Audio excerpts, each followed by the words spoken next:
Hello everybody, I'm not sure why you stumbled across this channel today, but seeing as you have, I should probably tell you what we're doing. So the plan today is to make this old radio a little bit more down with the kids. Now in order to do that, we got this thingy-majiggy. Now this thingy-mabob is a Bluetooth adapter connector thingy-majig. And basically what it does is it gives us Bluetooth connectivity on the old factory radio. Because as you can see, my radio has been doing its skincare and it's still looking very fresh even after 17 years. So I don't really want to change it, it fits the whole thing really nicely, and so yeah, we're just going to make it a little bit more usable. While we're at it, we might as well also change this stupid little antenna, because as you can see, it's looking a little bit crusty dusty. Alright, so let's take the old one off. Nice and easily just unscrews. And as for this, we ain't going to be needing that anymore. I should probably go pick that up.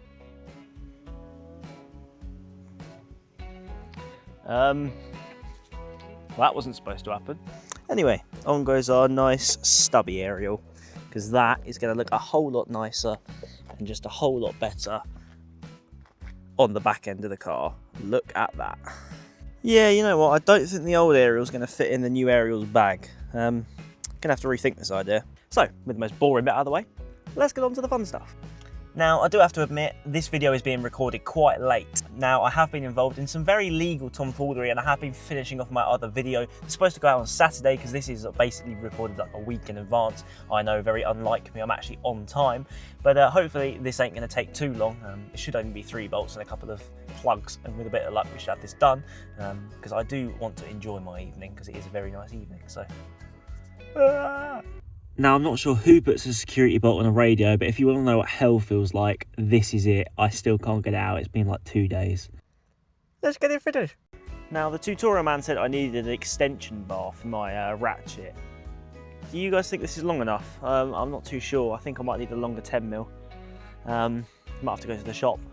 Okay, so basically the tutorial man said that there was some clips here and here that need to come out, and then hopefully there should be some screws behind here and here, and then under here this should come out, and there should be a 10mm down there. Now, Mr. Tutorial Man, you better not be lying, because if you are lying, I'm going to come for you, because you said this was going to be easy, and it better be easy. Well, people, obviously, as always, they are lying, and I do actually have to remove the whole center console, so back to like we did last week. Let me just get it out, and I'll show you. Ready? 3, 2, 1. The click didn't work for me. I'm gonna kill myself. Okay, so a quick summary for those of you who don't want to go and watch my center console removal video. You should, by the way. It's really, really good, and I could do with the money. Now, it's a really, really easy job, in all honesty. You've got to pop this off with a couple of trim clips. I like to enter in back here, put one here, lodge it, and then pop one using here. It creates less damage. And then there's going to be 3 screws under here, one here, one here, and one here. All of them are Phillips. That's a common theme with this MX5. Basically, all the clips are Phillips clips. All the screws are Phillips screws. Then you're going to open up here. We're going to remove our cup holder and all of our junk and whatnot from in here. And then underneath our rubber mat, there's a screw under here. And that's all the screws you need to remove. Sometimes if you want to take it the whole way off, you just unclip the handbrake, unscrew your gear knob, and then under here there's a connector for these and a couple of clips. This pops out, but we're not going to need to do that today. And then all you got to do is underneath here, you're going to then be able to pull this back if you remove this once everything's out. And there'll be 2 screws in here. That will remove these trims if you go on NC2. If not, it's just clips and you can pop them straight off. And then hopefully you should use 2 screws behind here.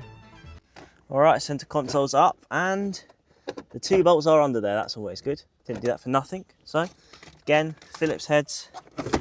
Just yank your center console pretty much just out the way like that.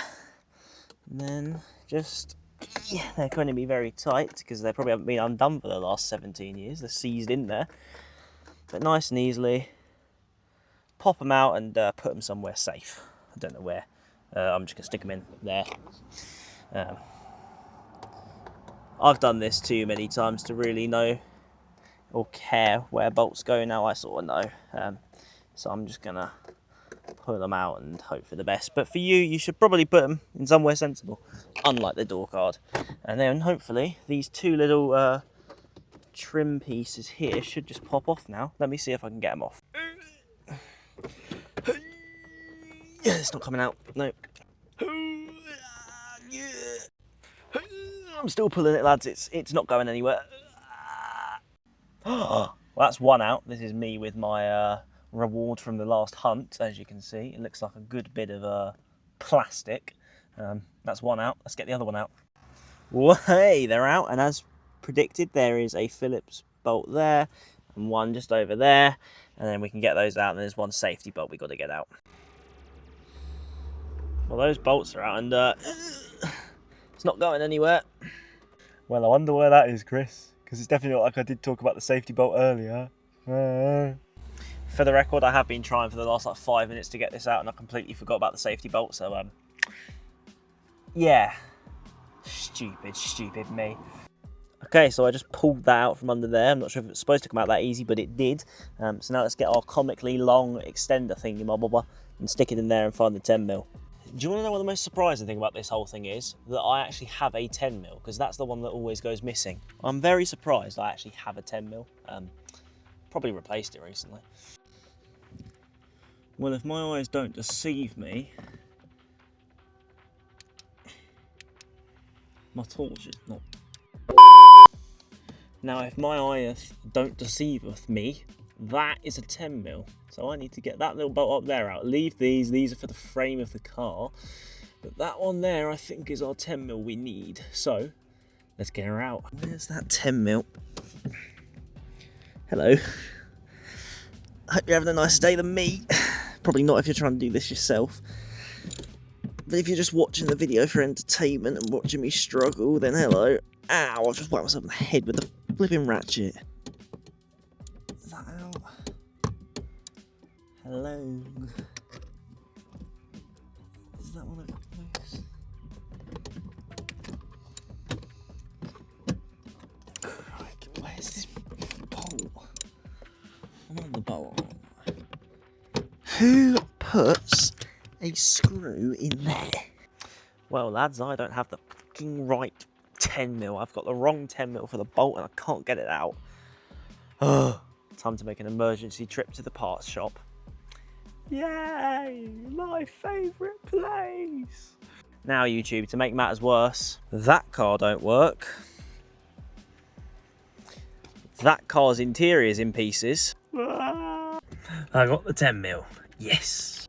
Now, I'm not sure who puts a security bolt on a radio, but if you want to know what hell feels like, this is it. I still can't get it out. It's been like 2 days.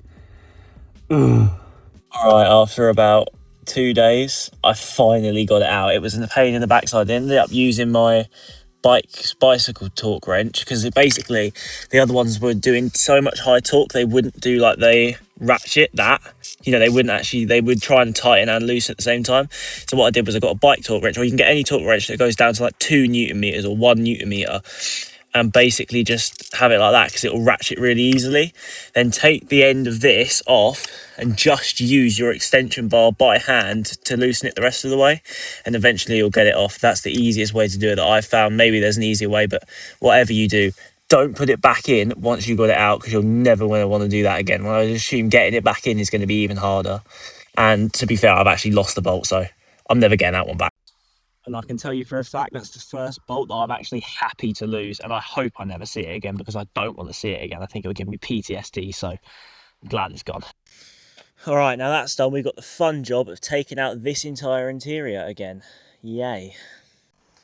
Now, I had to come upstairs for this one, but I feel like the one guy in the meme on Twitter that goes like this. Because that's how I feel right now after trying to take that bolt out, and the fact that I've got to retake the entire interior out again doesn't help. And just like that, the radio is officially out. I just need to get the plugs out now. So let's do that. All right, so we have our radio out. Only a tiny casualty there and a little one on the radio.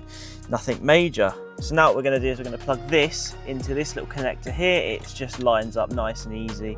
Basically the easiest change. Basically we're going to replace probably the, I'm guessing the aux port with a Bluetooth connector. So one of these cables, this one here, isn't going to go back in. We've got that in there instead. We're going to see if that works, but first what I think we're going to do is we're just going to plug this in. We're going to turn it on and test if we've got Bluetooth. Ladies and gentlemen, no wires, and we have Bluetooth music. Come on, get in there. As you can see, automatically it sounds a whole lot clearer than when you use the aux. So that's really, really promising. So yes, we have lost our aux functionality, but now it makes life a lot easier because the aux was running a USB audio cable for this car. So basically only people who have a USB-C phone could connect, but now anybody who gets in this car can connect. So I think that was a win. It wasn't too expensive. Hopefully we haven't caused too much damage to the car. I think we're going to be totally fine. There's a couple of little bits of course you're never going to notice. It's a, 17-year-old car anyway. So let's get the interior back in and I'll show you what it looks like. It shouldn't look any different to before, but hopefully you have enjoyed this so far. And then I'm going to go out and I'm going to vibe to my music because hallelujah, it's working! Now that was a really tight fit. So what I've done is I've brought these and basically undo the glove box. You can reach your hand around the back of the radio. So the best thing to do is to reach your hand around the back of the radio, bring your old aux connector and the new Bluetooth one through the side of there so they're out the way. And then you're going to want to line these clips up and it's going to take quite a bit of force, but you want to push until this is all flush. Well, you'll be able to tell because all this will go back flush. But it won't go in, you can't just slide it in like I did with the Mercedes last year. You're going to actually have to physically push hard and all these clips will finally lock back in. Then we're going to add the bolts back in, but it all sits flush and it's all going to work perfectly fine now, hopefully. Now, fitting the head unit, the whole head unit to the Mercedes last year was maybe a 4 out of 10 in difficulty. In terms of like radio difficulty, I would have probably rated this at about a 7 so far. It's been a flipping pain in the backside. I'm not putting that bottom one back in with the security bolt, but I am going to put these two fasteners back in and fasten everything back together. I mean, it's not been terribly difficult. It's just been quite an annoying system, quite an annoying process to go through. Hopefully it'll be a bit easier if I did it again, but this one, yeah, we're doing all right, but it's been quite a pain in the backside, but it has been worth it. That Bluetooth is definitely worth it, and it keeps the OEM look to the interior. All right, last bit to plug back onto the system. We just got to figure out how it goes. I think it goes that way.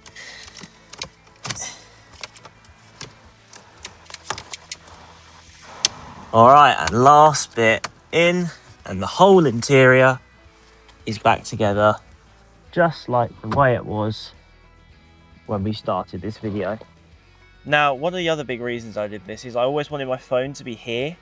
So obviously when it's over there, you've got to lean across if you need to change a sat nav or you need to do some music things. Whereas now it's over here because it makes whole life a whole lot easier. Now you may be wondering, Chris, why didn't you do that from the start? Well, the problem is if you plug in your little USB cable, right, to the bottom of that, and say it's plugged in to there, and then plugged in to the bottom of your phone, I think you can see the problem already. Look, the cable runs right across and it's right in the way of the gear stick, whereas now, without having a cable, it runs perfectly fine and it can live here. So, that's perfect. So we've had a win there. So yeah, one of the main reasons was obviously to add Bluetooth, but the second big reason was to put that there. And everything's working fine, all of our aircon still works, all the controls, we haven't broken anything. It all looks just as it did when I left. Those scratches haven't actually really made a difference. And all in all, we've actually fixed everything. So thank you all so much for watching today's video. I hope you all did enjoy. If you did, remember to leave a like, subscribe. If you want to see any other content and you want to know what any other modifications maybe I should do, interior, maybe I should add a charger onto one of the vents or something, just let me know. Or if you've got any exterior mods you want me to do, drop them in the comments down below and I'll respond to those. And I will add them to the long list of stuff I want to do to this car. So yeah. Hope you all did enjoy. Leave a like, subscribe, you know the rest. Everyone's told you millions and millions of times, I am sure. And yeah, I'll see you all in the next one. Oh, and also, if this video helped you, leave a comment down below because I like to know when my videos help people.